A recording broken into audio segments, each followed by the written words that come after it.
Assalamualaikum warahmatullahi wabarakatuh. Di sini saya akan menjelaskan salah satu materi dari mata kuliah kewarganegaraan, yaitu konsep dan urgensi pendidikan kewarganegaraan dalam pencerdasan kehidupan bangsa. Sebelum masuk ke materi, perkenalkan nama saya Aruni Fatwa, NIM D1A1210029. Warga negara adalah anggota dari sekelompok manusia yang hidup atau tinggal di wilayah hukum tertentu yang memiliki hak dan kewajiban. Menurut undang-undang saat ini, warga negara adalah warga suatu negara yang ditetapkan berdasarkan peraturan perundang-undangan. Dan secara yuridis, pendidikan kewarganegaraan dimaksudkan untuk membentuk peserta didik menjadi manusia yang memiliki rasa kebangsaan dan cinta tanah air.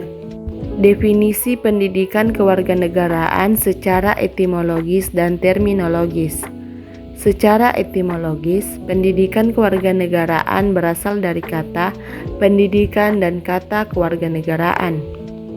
Pendidikan berarti usaha sadar dan terencana untuk mewujudkan suasana belajar dan proses pembelajaran agar peserta didik secara aktif mengembangkan potensi dirinya.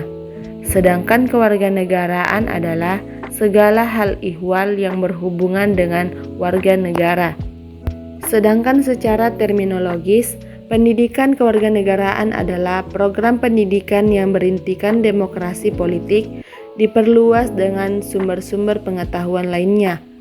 Pengaruh-pengaruh positif dari pendidikan sekolah, masyarakat, dan orang tua diproses guna melatih para siswa untuk berpikir kritis, analitis, bersikap dan bertindak demokratis dalam mempersiapkan hidup demokratis berdasarkan Pancasila dan Undang-Undang 1945. Jadi, pendidikan kewarganegaraan merupakan suatu bidang ilmu pengetahuan dalam kewarganegaraan. Tujuan pendidikan kewarganegaraan di perguruan tinggi adalah membantu peserta didik mengembangkan potensinya untuk menguasai pengetahuan, keterampilan, dan sikap serta nilai-nilai kewarganegaraan yang diperlukan untuk menerapkan pengetahuan, profesi, dan pengalaman serta berpartisipasi dalam kehidupan sosial masyarakat setempat. Selain itu, pendidikan kewarganegaraan membantu mahasiswa menjadi warga negara yang cerdas, demokratis, beradab, bertanggung jawab, dan menggerakkan daya saing bangsa di era globalisasi. Konteks pendidikan nasional yang berperan strategis dalam membentuk karakter bangsa di tengah keberagaman masyarakat Indonesia dan juga berperan sentral dalam konstruksi persatuan dalam membentuk generasi muda. Menggali sumber historis, sosiologis, dan politik tentang pendidikan kewarganegaraan di Indonesia.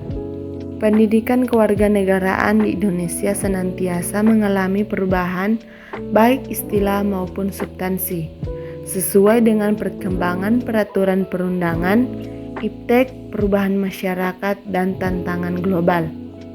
Secara historis, pendidikan kewarganegaraan dalam arti substansi telah dimulai jauh sebelum Indonesia diproklamasikan sebagai negara merdeka. Pendidikan kewarganegaraan dari aspek sosiologis berjuang mempertahankan tanah air merupakan PKN dalam dimensi sosial kultural melalui pidato-pidato dan ceramah-ceramah yang dilakukan oleh para pejuang. Secara politis, pendidikan kewarganegaraan mulai dikenal dalam pendidikan sekolah. PKN Indonesia akan terus mengalami perubahan sejalan dengan perubahan sistem ketandanegaraan dan pemerintahan, terutama perubahan konstitusi. Membangun argumen tentang dinamika dan tantangan pendidikan kewarganegaraan. Pendidikan kewarganegaraan tidak hanya didasarkan pada konstitusi negara yang bersangkutan, tetapi juga bergantung pada tuntutan perkembangan zaman dan masa depan. Misalnya, kecenderungan masa depan bangsa meliputi isu tentang HAM, pelaksanaan demokrasi, dan lingkungan hidup. Sebagai warga negara muda, Mahasiswa perlu memahami, memiliki kesadaran dan partisipatif terhadap gejala demikian. Contoh dinamika perubahan dalam perkembangan iptek yang mempengaruhi pendidikan kewarganegaraan. Era globalisasi yang ditandai oleh perkembangan yang begitu cepat dalam bidang teknologi informasi mengakibatkan perubahan dalam sebuah tatanan kehidupan, termasuk perilaku warga negara, utamanya peserta didik. Kecenderungan perilaku warga negara ada dua, yakni perilaku positif dan negatif. Pendidikan kewarganegaraan perlu mendorong warga negara agar mampu memanfaatkan pengaruh positif perkembangan iptek untuk membangun negara dan bangsa. Sebaliknya, pendidikan kewarganegaraan perlu melakukan intervensi terhadap perilaku negatif warga negara yang cenderung negatif. Oleh karena itu, kurikulum pendidikan kewarganegaraan termasuk materi, metode, dan sistem evaluasi harus selalu disesuaikan dengan perkembangan iptek.